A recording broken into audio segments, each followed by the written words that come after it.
زمین هر روز خطاب به انسان میکنه، 5 مرتبه ندا سر میزنه. ای انسان، تو بر پشتی من راه میروی، یک روز داخل شکمم خواهی آمد.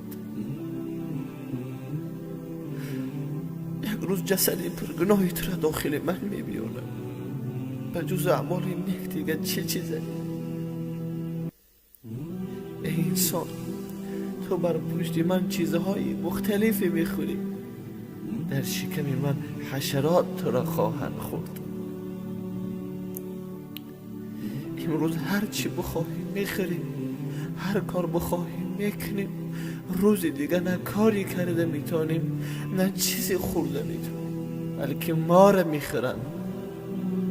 جسد پرگناه ما را کژدم و مار، جسد ما خوراکی آنها میشه.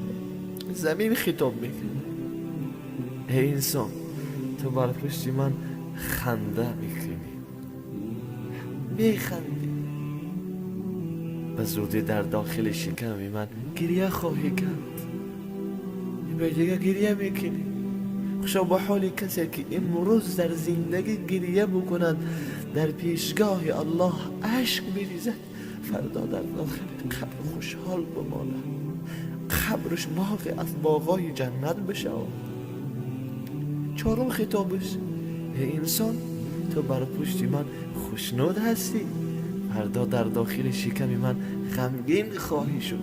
وقتی اگر کاری بد داشته باشید، وقتی از فرمان الله دور باشید.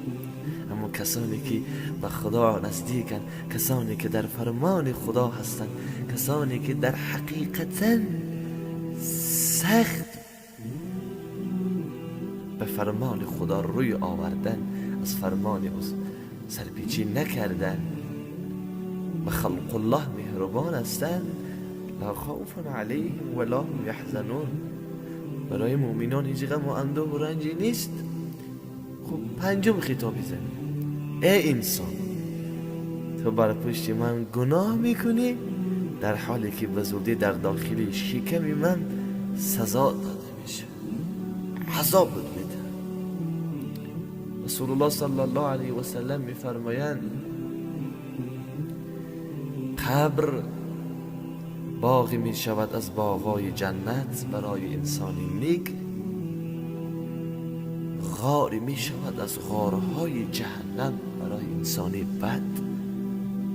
دعا کنیم که خدای مهربان قبرهای ما را باغی از باغهای جنت کرده باشد.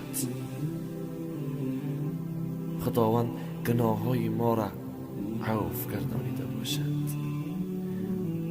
انسان کلی گناه میکنه که خوشا به حالی کسی توبه بکنه.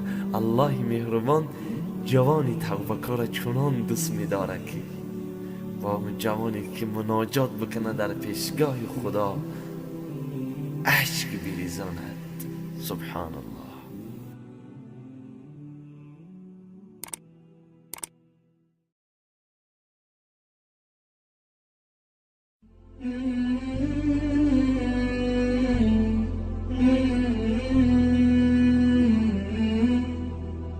Hmm.